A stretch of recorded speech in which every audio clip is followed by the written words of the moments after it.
Question कह रहा है बच्चों, how does the electric field due to a point charge enclosed by a spherical Gaussian surface get affected when its radius is increased। तो अगर आपको बच्चों गॉस लॉ का थ्योरी पता होगा तो आपको पता है कि अकॉर्डिंग टू गॉस लॉ बच्चों जो electric flux link through a close surface होता है जिसको हम फाई ई कहते हैं बच्चों, electric flux link through a close surface, वो Q enclose upon epsilon naught होता है। इसका मतलब भाई साहब ये हो गया कि ये जो इलेक्ट्रिक फ्लक्स है ये सिर्फ और सिर्फ इनक्लोज चार्ज के ऊपर डिपेंड करता है, पहली बात।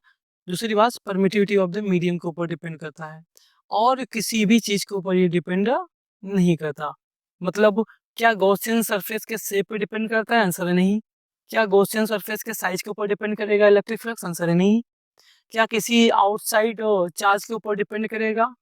आउटसाइड चार्ज के ऊपर डिपेंड करेगा electric flux link through a close surface? Answer है नहीं। तो किसके ऊपर डिपेंड करेगा सर? सिर्फ दो टर्म के ऊपर, एक तो इनक्लोज चार्ज, दूसरा परमिटिविटी ऑफ द मीडियम। यहाँ पे वही कह रहा है कि अगर मैं how does the electric field due to a point charge enclose by a Gaussian surface get affected when the radius is increase. Radius increase होने का मतलब बच्चों हम साइज चेंज कर रहे हैं और आपको पता है कि साइज को आप इंक्रीज करो या डिक्रीज कोई भी फर्क नहीं पड़ेगा, इलेक्ट्रिक फ्लक्स सेम रहेगा। वही हमने आंसर लिखा हुआ है, इलेक्ट्रिक फ्लक्स रिमेन्स अनचेंज्ड।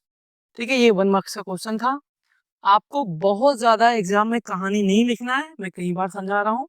जो क्वेश्चन पूछा गया है उसका आप आंसर लिख दीजिए। 1 मार्क्स का क्वेश्चन है तो इतने बड़े क्वेश्चन का बस एक आंसर लिखिए, इलेक्ट्रिक फ्लक्स रिमेन्स अनअफेक्टेड, आपको फुल मार्क्स मिल जाएगा। आपको पूरी कहानी नहीं लिखना है, जैसा कि अभी हमने आपको समझाया कि since electric flux through a close surface is phi equal to q upon epsilon naught according to Gauss surface is does not depend upon shape, size and outside charge।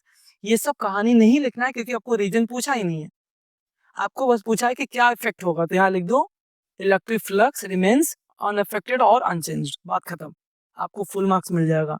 Exam में हमेशा ध्यान रखना है कि आपको क्वेश्चन में क्या पूछा हुआ है, कहानी लिखने की जरूरत नहीं होती है क्योंकि आपके पास टाइम कम होता है वहां पे।